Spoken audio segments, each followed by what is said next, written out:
Praise the lord. దేవునికి మహిమ కలుగును గాక. ప్రతిరోజు క్రమం తప్పక వాగ్దానాన్ని వీక్షిస్తున్న ప్రతి ఒక్కరికి యేసయ్య నామంలో ప్రత్యేక వందనములు.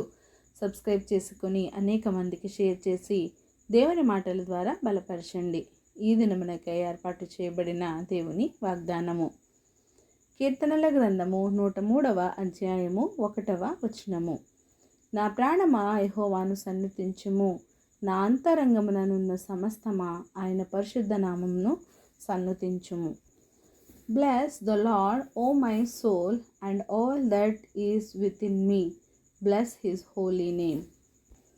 దావీదు మహారాజు తన ప్రాణంతో చెప్పుకుంటున్నాడు, నా ప్రాణమా యెహోవాను సన్నుతించు, ఆయన చేసిన ఉపకారములను మరువకు, ఆయన చేసిన ఉపకారములలో దేనిని కూడా మరువకు అని. పక్షిరాజు యవ్వనము వలె నీ యవ్వనము క్రొత్తదగుచుండునట్లు మేలుతో నీ హృదయమును తృప్తిపరచువాడు ఆయనే అని చెప్పుకొంచున్నాడు. నా ప్రాణమా నీవేళ కృంగి ఉన్నావు, నాలో నీవేళ తొందరపడుచున్నావు అని. దావీదు గారికి దేవునిపై అపారమైన నమ్మకం, అమితమైన విశ్వాసం కనుకనే తన ప్రాణమునకు ఆయనే తనతో చెప్పుకొనుచున్నాడు. తన ప్రాణంతో తను మాట్లాడుకొనుచున్నాడు. మనము కూడా మన ప్రాణముతో మనం చెప్పుకోవాలి. నా ప్రాణమా భయపడకు, దిగులు పడకు, జడియకు, దేవుడు గొప్పవాడు, నా కొరకు గొప్ప కార్యములు చేస్తాడు. నీవు సిగ్గుపడకు, నీ అవమానం కొట్టివేస్తాడు.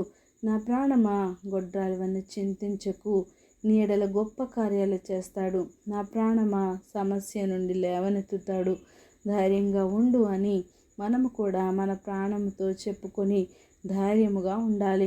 ఒక ధనవంతుడు కూడా తన ప్రాణముతో అంటున్నాడు, నా ప్రాణమా తినుము, త్రాగుము, సుఖించుము అని చెప్పుకొన్నాడు. కానీ ఆ రాత్రే దేవుడు తన ప్రాణమును అడుగుచున్నాడు. మరి నీవు నీ ప్రాణంతో ఏమి చెప్పుకుంటున్నావు? నా ప్రాణమా తిను, త్రాగు, సుఖించు అని చెప్పుకుంటున్నావా? లేక నా ప్రాణమా కృంగిపోకు, దేవునిలో నిలకడగా నిలబడు, నీకు సహాయం చేయవాడను నేనే, ఆయన్ను సన్నుతించు, ఆయన చేసిన ఉపకార్యములు దేన్ని మరువకు అని చెప్పుకొనుచున్నావా? దేవుడు పాడైపోయిన జీవితాలను బాగు చేయవాడు, కూలిన స్థితిలో ఉన్న నిన్ను పైకి లేపి నిలువబెట్టువాడు కనుక ఆయన పరిశుద్ధ నామమును అనునిత్యము సన్నుతించు. దేవుడే నీకు సహాయము చేయునుగాక. ఆమెన్. చిన్ని ప్రార్థన. మమ్మల్ని మికిలిగా ప్రేమించిన మా ప్రియ పరలోకపు తండ్రి, మీరు ఇచ్చిన వాగ్దానం నాకే వందనాలు దేవా. ఎవరైతే ఈ వాగ్దానాన్ని విన్నారో విని విడిచిపెట్టువారుగా కాకుండా నాయన వారి హృదయంలో ఫలింపచేయండి. వాక్యానుసారంగా జీవించే బ్రతుకును అందరికీ దయచేయండి దేవా. అవును ప్రభా, మా ప్రాణంతో మేము మాట్లాడుకొని నాయన నిన్ను సన్నుతించి నిన్ను మహిమపరిచే బిడ్డలుగా మమ్మల్ని ఉంచండి తండ్రి. ఎంతమంది అయితే నాయన నీ మీద ఆనుకొని బ్రతుకుతున్నారో వారిని నాయన మీరొక్కసారి జ్ఞాపకం చేసుకోండి. కూలిన స్థితిలో ఉన్న వారిని నిలువబెట్టండి, పడిపోయిన వారిని నిలువబెట్టండి దేవా. నాయన వారి అవసరతలు, అక్రతలు సమస్తం ఎరిగిన దేవుడు తండ్రి. సమయానుకూలంగా వారి అవసరతలను తీర్చండి అయ్యా, వారి ప్రార్థనను ఆలకించండి అయ్యా, వారికి నాయన కావలసిన మేళ్లను అనుగ్రహించండి అయ్యా.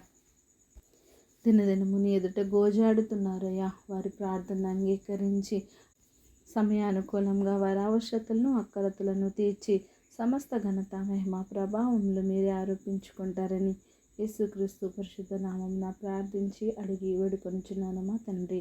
Amen. God bless you all.